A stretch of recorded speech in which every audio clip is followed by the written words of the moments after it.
The Bible tells us that in marriage, the two become one. The problem starts when you have to decide which one. I like to tell people that your job as so-and-so's wife is to get him to heaven. And your job as so-and-so's husband is to get her to heaven. But I don't make any statement on which one has the harder job. Marriage is one of the 7 sacraments. At weddings, we often hear a lot of talk about love and what love is.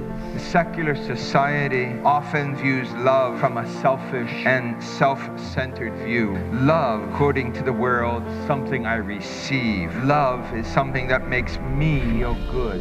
Love isn't a passive verb. Love is an active verb. I love. Modern society often equates love with sexual pleasure. Rather, St. John tells us in his first letter, the way we come to know love was that Jesus laid down his life for us. And so we ought to lay down our lives for our brother and sister. This is the definition of love. What is the truth about love? All we need to do is look over the top of the altar. For God so loved the world that he gave his only son. Couples should keep a crucifix prominently displayed in their home to remember the promise they made at their wedding. Therefore, because marriage is a sacrament, Catholics are obligated to have their marriage blessed by the Catholic Church. A sacrament is an outward sign instituted by Christ to give grace. This is what the man and woman do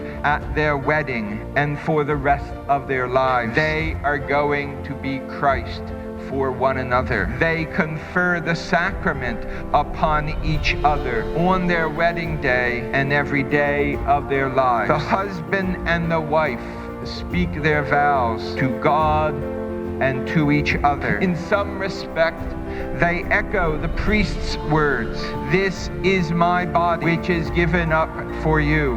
When the couple speak those vows, they are instituting a sacrament and a divine reality that cannot be dissolved except by death. Their union is indissoluble. In that respect, their marriage mirrors God's love for his people. Just as God will never abandon us, so too husband and wife promise never to abandon one another. Also, like God who shares his creative power with us, they promise to accept children lovingly from God. Children are a great gift from God. And so to consider marriage without being open to the transmission of life is a great perversion of God's holy and awesome gift of our sexuality.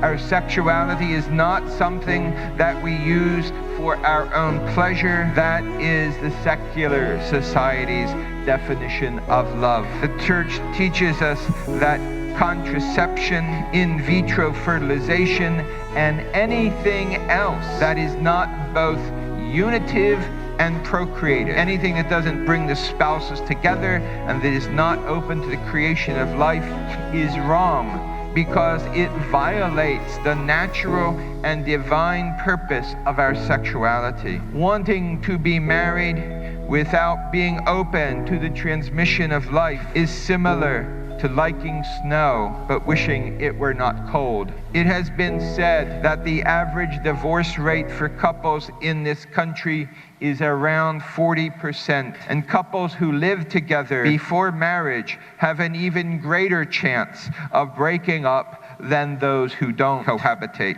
And those couples who use the church-approved natural family planning, someone's sick, or you're moving, or you lost your job, and you need to plan your birth, using the church-approved natural family planning method, have about 98% chance of staying together, because you're not looking at the person as an object that you want to use. If God is always at the center of your marriage, you will have a 100% chance of staying together.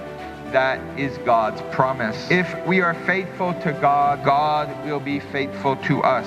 When man and woman in his own image, in the divine image, he created them.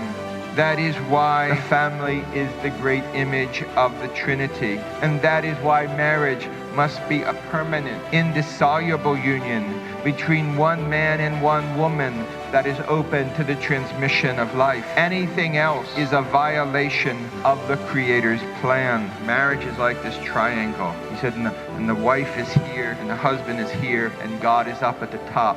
And as the husband and the wife grow towards God, they grow closer to each other.